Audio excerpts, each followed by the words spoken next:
Hello everyone, बहुत सारे लोगों का ये सवाल है कि ज़मीन खरीदने के बाद दाखिल खारिज करना क्यों ज़रूरी है। और बहुत सारे लोगों का ये भी सवाल है कि दाखिल खारिज कितने दिन के अंदर करना चाहिए। जैसे ही उनका रजिस्ट्री होते हैं तो कितने दिन के अंदर जो है रजिस्ट्री करने के बाद जो है ज़मीन का दाखिल खारिज हमें करवा लेना चाहिए। और क्यों करवा लेना चाहिए, अगर ज़्यादा समय अगर हो जाते हैं उसके बाद हम दाखिल खारिज के लिए देते हैं तो हमें क्या क्या यहाँ पर जो है दिक्कतों का सामना करना पड़ सकता है।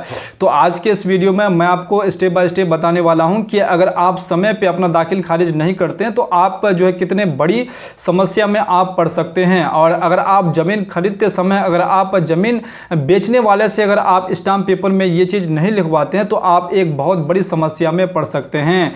तो बहुत सारे लोग क्या गलती कर बैठते हैं, गलती पे गलती कर बैठते हैं। वो कैसे गलती करते हैं, जैसे ही वो ज़मीन खरीदने के लिए जाते हैं सबसे पहले वो उस ज़मीन का जो डेटा सही तरीके से चेक नहीं करते हैं। क्योंकि अधिकतर जो गाँव के जितने भी व्यक्ति बड़े बुजुर्ग व्यक्ति होते हैं तो वो क्या करते हैं, क्योंकि बड़े बुजुर्ग ही जो है यहाँ पर ज़मीन खरीदने के लिए आगे बढ़ते हैं और उसका बेटा या फिर उसका जो भी यहाँ पर यंग लड़का या फिर होंगे बेटा बेटी होंगे तो वो क्या करेंगे, उसको ज़मीन से रिलेटेड जानकारी उनको अच्छे तरीके से नहीं होता है। और जो घर के बड़े बुजुर्ग होते हैं वो किसी ना किसी तरह से क्या करते हैं, किसी से जो है थोड़ा बहुत जानकारी लेकर के ज़मीन खरीदने के लिए चले जाते हैं। और जो व्यक्ति बेचते हैं वो क्या करते हैं, उनसे फ्रॉड कर बैठते हैं।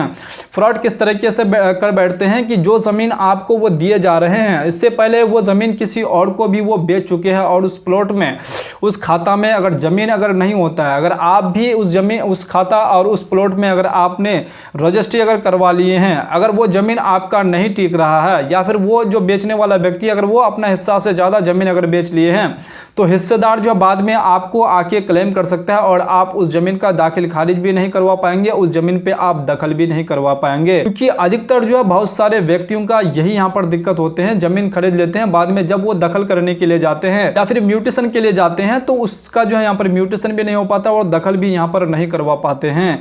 तो अब आप ये जान लीजिए कि ज़मीन अगर आपने खरीदने के लिए अगर जा रहे हैं तो सबसे पहले मान के चलिए आपने जो है जिनसे आप ज़मीन खरीदने के लिए जा रहे हैं अगर सर्टिफाइड हो गए हैं कि इनके पास ज़मीन है, ये खाता में इतना ज़मीन है, अगर ये सारा चीज़ आपने चेक कर लिए हैं तो बिल्कुल ठीक है, आप रजिस्ट्री करवा लीजिए। लेकिन आपको एक स्टाम्प पेपर में ये भी चीज़ आपको जरूर लिखवा लीजिए जिनसे आप ज़मीन खरीद रहे हैं कि जब तक ये ज़मीन का यहाँ पर दाखिल खारिज नहीं होता है उसका आप जिम्मेवार यहाँ पर आप खुद होंगे। अगर नहीं होता है तो इसका जो है आपको जो भी है आपको सारा चीज़ लिख लीजिएगा कि अगर नहीं होता है तो ये ज़मीन का जो है यहाँ पर आपको पेमेंट वगैरह सारा चीज़ जो है आपको रिटर्न यहाँ पर करना होगा। तो ये आप एक स्टाम्प पेपर में लिख सकते हैं। क्योंकि बहुत सारे ऐसे भी व्यक्ति होते हैं जो ज़मीन जो यहाँ पर आपको गलत तरीके से इलीगल तरीके से यहाँ पर धोखेधारी से आपको ज़मीन बेच देते हैं।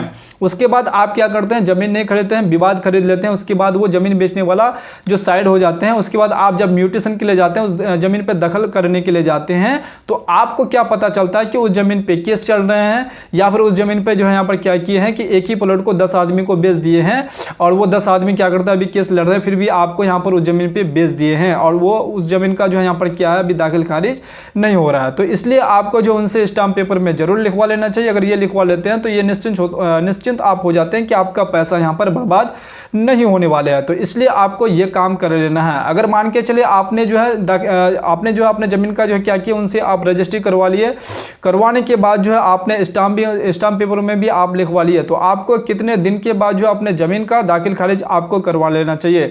देखिए हर एक स्टेट का जो यहाँ पर अलग अलग है। हो सकता है कि किसी स्टेट में जो है आपका यहाँ पर समय जो है यहाँ पर बड़ा करके जो है यहाँ पर बाद में आपका दाखिल खारिज किए जाते हैं या फिर बहुत सारे ऐसे यहाँ पर स्टेट है जहाँ पर जो है 1-2 दिन के अंदर, 3 दिन के अंदर या फिर 10 दिन के अंदर, 15 दिन के अंदर या फिर 1 महीने के अंदर जो है दाखिल खारिज का काम को आगे बढ़ा दिए जाते हैं। जैसे आपके ज़मीन का यहाँ पर रजिस्ट्री हो जाते हैं तो 1-2 दिन के अंदर आप क्या कर सकते हैं, अगर उसका यहाँ पर अगर दाखिल खारिज का प्रक्रिया अगर आगे बढ़ाने का अगर सिस्टम है तो आप तुरंत ही आगे बढ़ा दीजिए। आपको उसको देख के नहीं रहना कि आपने रजिस्ट्री करा लिए तो आप ये सोच रहे हैं कि हमने रजिस्ट्री तो करा ली, अब हमें जो है यहाँ पर कुछ करने की बिल्कुल ज़रूरत नहीं है।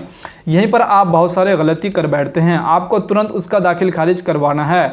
तो दाखिल खारिज करवाने से पहले आप उस ज़मीन का जो यहाँ पर दखल ले लीजिए। क्योंकि आपको जो आपने तो रजिस्ट्री करवा लिए, करवाने के बाद आपको म्यूटेशन के बाद तो दखल लेना ही पड़ेगा।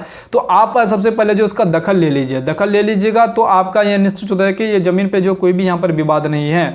तो अब आपका काम ये की रह जाएगा कि आप उस ज़मीन का जो आपको दाखिल खारिज करवाना है। तो आप जो दाखिल खारिज म्यूटेशन कैसे करा पाएंगे, आपको ऑनलाइन आपको तुरंत करा देना है। जैसे ही आप ऑनलाइन कर देंगे तो आपसे जो भी डॉक्यूमेंट्स की रिक्वायरमेंट होंगे तो आप वो ऑनलाइन आप जो अपलोड कर दीजिए। उसके बाद आपको अपने कर्मचारी से, अपने आपको अंचल में जाना है और अपने कर्मचारी से आपको यहाँ पर जो है विजिट करना है, उनसे आपको बात करना है, उनको ऑफलाइन पेपर यहाँ पर जमा करना है और वो ऑफलाइन पेपर देख लेंगे और ऑनलाइन आपने जो की है वो पेपर भी आपको दे देना है।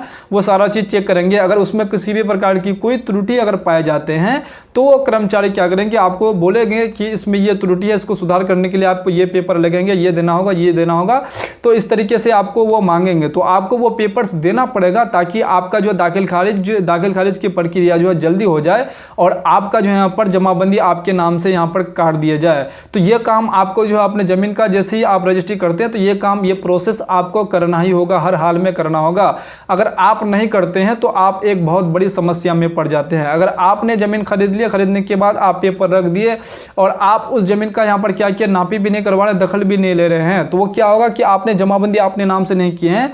तो जो व्यक्ति बेचे हैं तो वो व्यक्ति फिर क्या कर सकता है, दूसरे व्यक्ति को भी वो बेच सकता है। तो फिर क्या हो जाएगा, अगर बेच देगा तो फिर यहाँ पर क्या हो जाएगा, फिर विवाद हो जाएगा। जितने भी व्यक्ति यहाँ पर उस प्लॉट को यहाँ पर खरीदे हैं तो वो क्या कहेंगे, हमने भी खरीदे हैं, आपने भी खरीदे हैं, तो इसमें क्या होगा, दोनों पार्टियों के बीच में केस हो जाएंगे। फिर आपको कोर्ट कचहरी का चक्कर यहाँ पर लगाते रहना पड़ेगा, फिर आपका समय बर्बाद होगा, पैसा बर्बाद होगा। तो अगर आप चाहते हैं कि ऐसा ना हो तो आपको जो है ज़मीन खरीदने के तुरंत बाद ही आपको ज़मीन का दाखिल खारिज करवाने के लिए आपको ये प्रोसेस करना बेहद ज़रूरी है। अगर आप ये प्रोसेस नहीं करेंगे तो आप एक बहुत बड़ी समस्या में पड़ सकते हैं। उसके बाद आपने अगर ज़मीन का दाखिल खारिज करवा लिए हैं, करवाने के बाद बहुत सारे लोग क्या करते हैं कि 10-10, 20-20 साल तक क्या करते हैं, वो अपने ज़मीन का रसीद नहीं कटवाते हैं, सरकार को टैक्स नहीं दे रहे हैं। अगर आप ऐसा भी कर रहे हैं तो आपको ऐसा नहीं करना है। तो अगर आप ऐसा करेंगे तो हो सकता है कि वो ज़मीन गैर मजरूआ घोषित कर दिया जाए। तो आपको जो साल 1-2 साल के अंदर आपको अपने ज़मीन का जो है रसीद जरूर यहाँ पर निकलवा लेना चाहिए। रसीद जो है आपको यहाँ पर ऑनलाइन आपको निकलवा लेना चाहिए, क्योंकि अभी ऑफलाइन का कोई सिस्टम नहीं है।